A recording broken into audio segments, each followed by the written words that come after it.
What's up, everybody? Derek here. Today I get to do something fun for once. Putting a leveling kit with some aftermarket shocks on this 2018 F150. I'm gonna show you guys how to replace your shocks and struts. There's a couple extra pieces that go with these aftermarket struts and shocks that I'm not going to go through. So all of the steps are going to be the same for you if you're just replacing your stuff with stock equipment, or Monroes or KYBs or whatever. I would recommend getting quick struts for the front. Basically, it's the shock, the spring, and this top hat all included in one. So you just pull this one out, put the new one in. They really don't cost that much more, and it's super easy. Otherwise, you have to mess around with compressing the spring, and it just gets to be a little dangerous and kind of a pain in the butt. So I'm going to go through and show you guys what to do. All right, so to get started, the first thing you're obviously going to do is jack it up. See, there's a little arrow right there. That's where you're going to put your jack stand.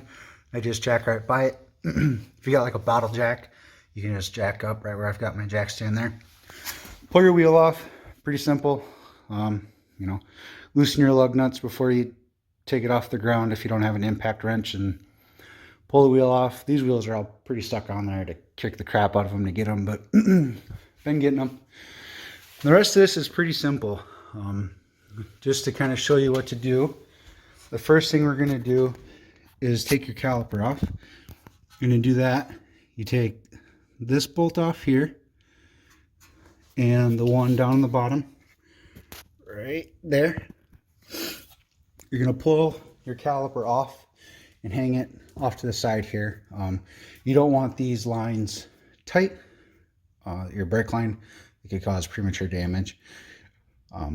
You're also going to undo this 8mm bolt and this 10mm bolt, and then these vacuum lines we need to unclip all the way up till we get to here, so that our knuckle can kind of swing out of the way and we don't have to worry about pulling on those lines. After that, we're going to take the rotor off, and I removed the half shaft from the knuckle on the other side, but I'm going to try doing it without it. If I have to take it off, I'll tell you guys what we need to do there. After we get those off, we're going to pop our tie rod in right here. There's a nut. If that doesn't come off, or if the tie rod doesn't pop out of the knuckle, just smack it right here with a hammer a few times. It'll pop right out of there. And then next thing we're going to do is undo this, your ball joint on the top of your knuckle. Loosen that all the way out and let your knuckle kind of fall off to the side. But before it falls, we're gonna have to undo our sway bar end link here, just this top nut on this. My other side got seized on there and stuck, so I actually had to cut it and replace it, but it seems to be happening to me a lot lately with sway bar end links. Not a huge deal. After we get all that out, basically we're able to get to our strut. So we're gonna undo, if you can see, there's two nuts up top. Maybe not. There's one there, there's one there, and there's one in the back there. You're gonna undo, or you're gonna completely remove the back two, and you're gonna loosen this one up until it's almost at the end, but don't take it off just yet. Then we're gonna come down to the bottom of our lower control arm, and we're gonna undo this nut and the nut on the other side that's holding the bottom of your shotgun. After we get those done, we're just gonna pry down on our lower control arm, take that top nut off the rest of the way, and pull the shock out. So I'm gonna just kind of go through and do it. You can see what I do. Hopefully I don't run into any issues, but like always, I'll put a list of tools down in the description, or the stuff that you'll need for nuts and everything like that. Alrighty guys, first thing I'm going to do is get these vacuum lines out of the way. couple clips here.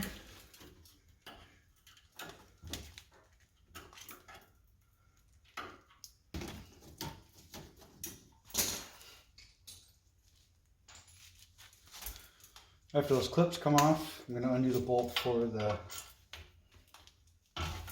brake line.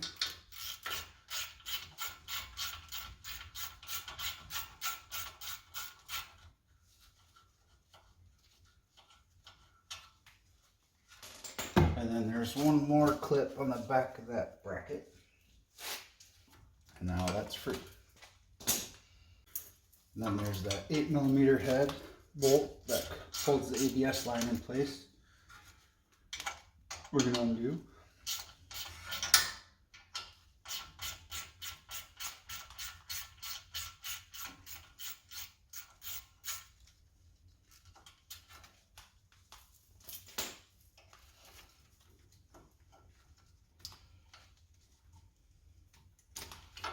And then that's kind of clipped onto the brake line, so make sure you undo that.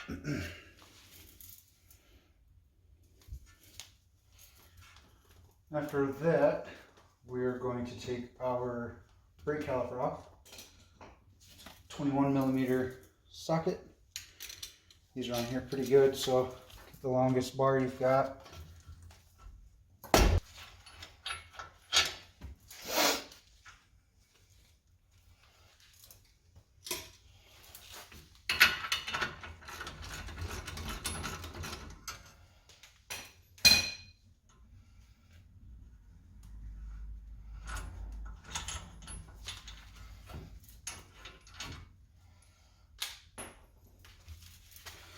Once you get your bolts out, let's pull your caliper off. And hang it up off to the side.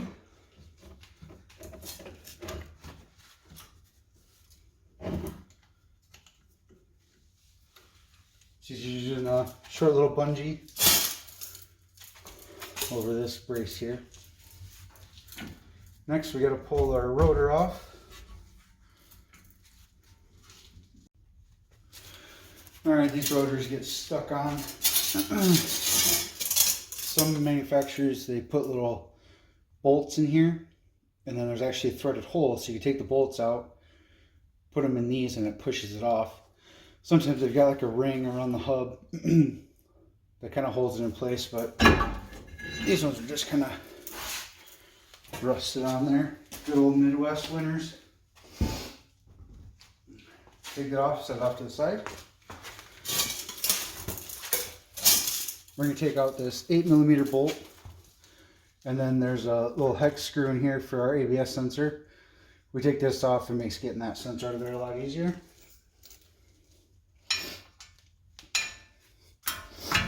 Yeah.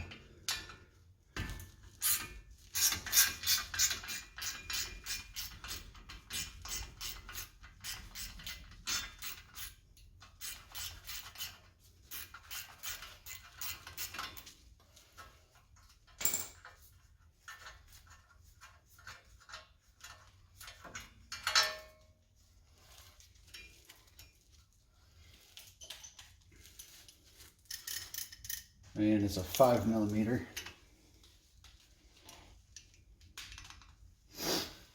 You can use just a standard Allen wrench or them folding style Allen wrenches. I prefer these socket style.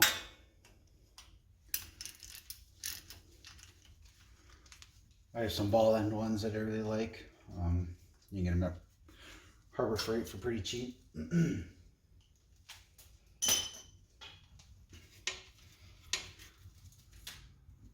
Once that bolt's out, just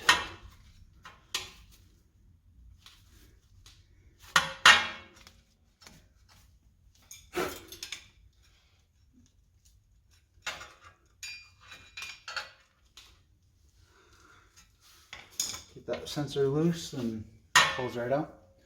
Bunch of crap on it. Took it off to the side so it doesn't get ruined. Alright, next we're going to do the swivel and link. Right here, 18mm. Really hope this one doesn't get stuck on me.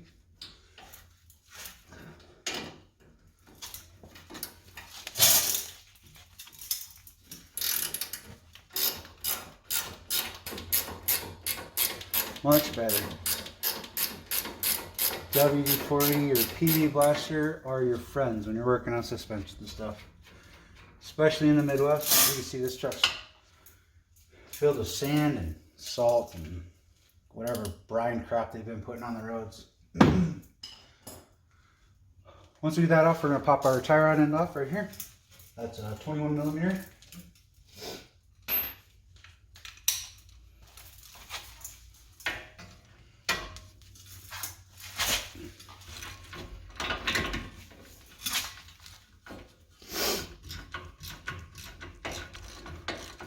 Sorry for all the sniffles, it's chilly. I got my heater going, it doesn't seem to be helping.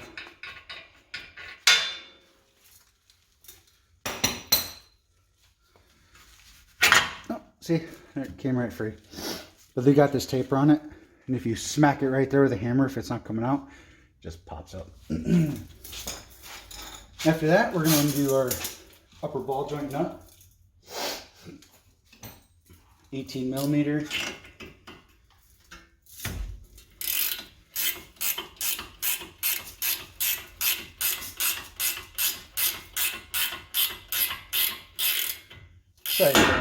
There we go. So if you look, you can see this end is spinning with my nut. Ford was nice enough to make it hex head so you can put a wrench on there. Hold the ball joint in place while you loosen the nut.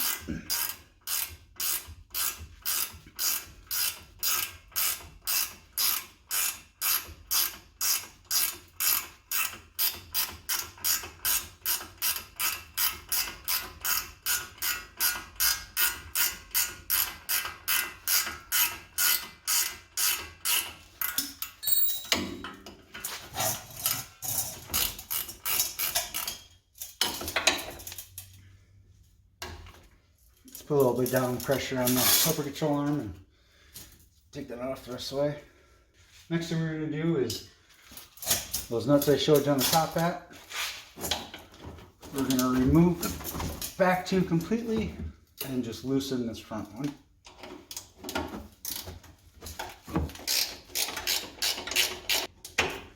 This last one we're just going to loosen. Ow.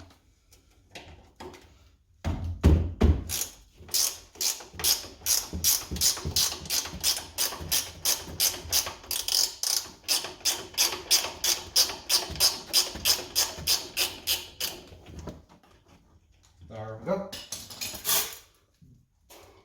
Next up is the two nuts holding our shock on the bottom. No, lower control arm. Those are also 18 millimeter.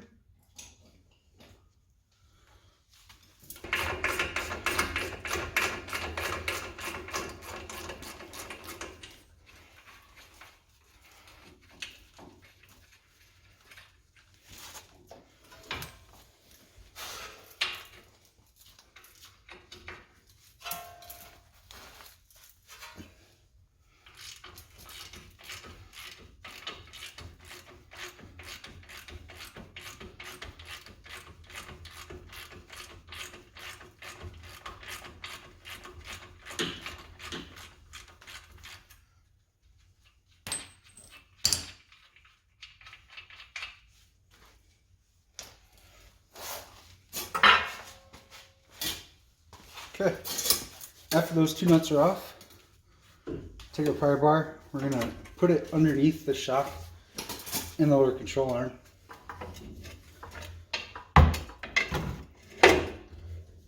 And just kind of pry on it until it's free.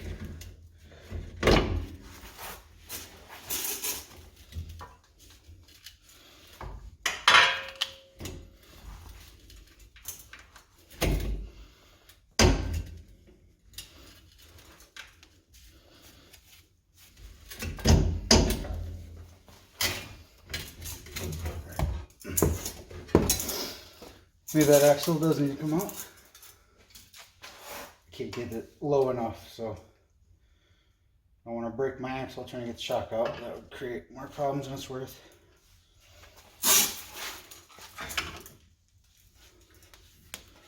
But in order to get our axle off, it's very simple. Just a little dust cap here, grab the pliers, pinch it and pull it off. And then it's a 13mm bolt or nut.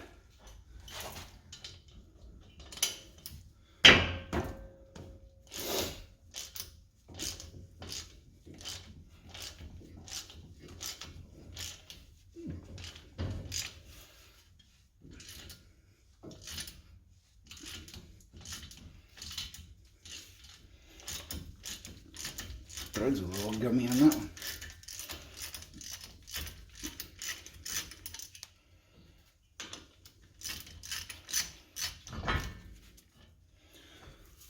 But as you can see, it just kind of falls right out. And there we go. Be very careful. There's a seal on the inside of the knuckle here. It's part of the four-wheel drive system. That's what these vacuum lines control. You don't want to ruin that seal. You don't want to ruin these vacuum lines. Your four-wheel drive system won't work correctly. Now we should be able to pop it out.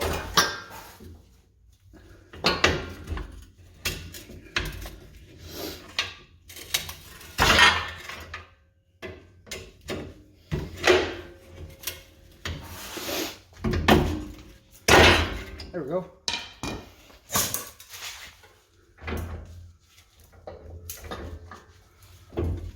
That's why you leave that nut on there.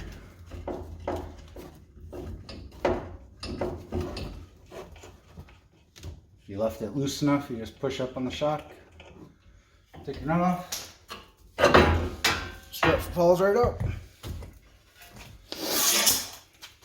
So that's it. Installation is the exact opposite of removal. Like I said, if you're just replacing your struts and shocks because they're worn out, just get quick struts. It's so much easier. Basically, you would just repeat all that. You'd be done with the whole job in an hour. I'm not going to show you guys how to compress the springs and switch them over. It's a little more advanced, I guess, and it can be dangerous. Compressors there's a lot of pressure on those springs, so if that's something you guys want to see, I can definitely show you on a different vehicle, but for now I'm just going to show you how to take the struts on and off. So like I said, putting it back on is the exact opposite of removal. I'll put torque specs for all the nuts and bolts in the description below so you guys have those. But next we'll be doing the rear. Alright guys, got it all put back together. Super simple, like I said, just reverse of installation, or removal, sorry. Couple quick tips for you after putting it together is when you put your new strut in, just start these nuts, don't tighten them until you get the bottom in. That'll give you some play in it so you can get your holes lined up a little easier. Another thing is make sure you don't pinch any of these lines. I think it'd be pretty hard to do it, but you never know. Last tip is if you can't get your upper control arm down into your knuckle, just put a jack underneath the knuckle or under the lower control arm. Jack it up, put a little pressure on here, get your nut started. And the same thing with your sway bar end link. If you're not getting the sway bar down far enough onto that link to get the thread started or the nut started, then just throw a jack under the control arm, jack it up a little bit until you can get that nut started, and you're good to go. Just make sure you don't jack it up so far that you lift it off the jack stand. And if you do lift it off the jack stand, just make sure you set it down nice and easy. But there's the leveling shock that I put on there. It's made by Falcon, which I guess is a brand of Terraflex, which I haven't heard of Falcon, but Terraflex has been around for a very long time and they create a lot of good products. So hopefully this guy's happy with it. Next up, we'll be doing the rear. All right, guys, now we're on to the rears. First thing, jack it up. Same thing, just on the frame rail. Take your wheel off. Then you're going to take out this bolt and the one down here. You're going to pull the shock out and put the new one in. It's just about the easiest thing you can do. It's going to take me longer to get the wheel off, or it took me longer to get the wheel off than it will be to change the shock. So let's get this done.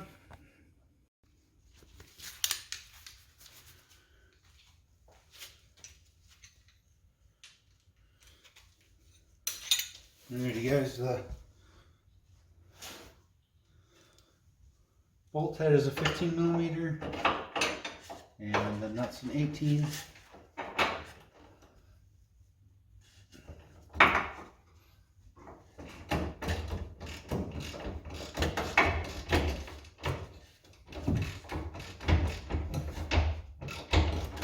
The top nut has a little tab on it, so when you need a wrench, just hold it up against the shock mount.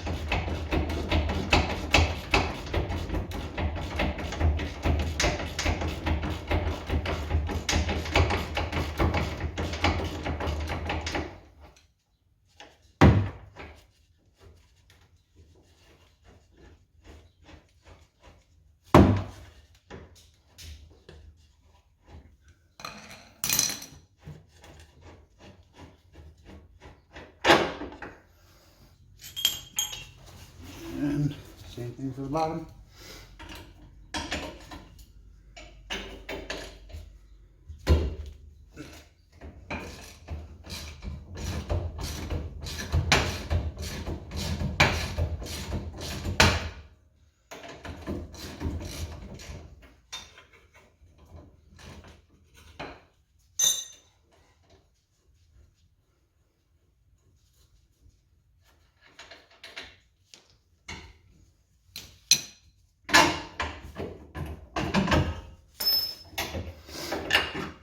There you go, guys. Like I said, super simple. Install is reverse. Just put the new one up there, put your bolts in, torque them down, good to go. So I hope this was informative for you guys. I hope you learned something. Hope it makes you a little less scared to work on your own stuff. Antoine told me my videos are dark, so I bought a bunch of lights. Let me know if you think I need more lights yet. And let me know if you like the style I did. Just kind of walking you through it before I actually do it. I feel like maybe that'll help a little bit. But if I'm just wasting time, then let me know. Hope you guys take a minute out of your day to do some maintenance. Thanks for watching.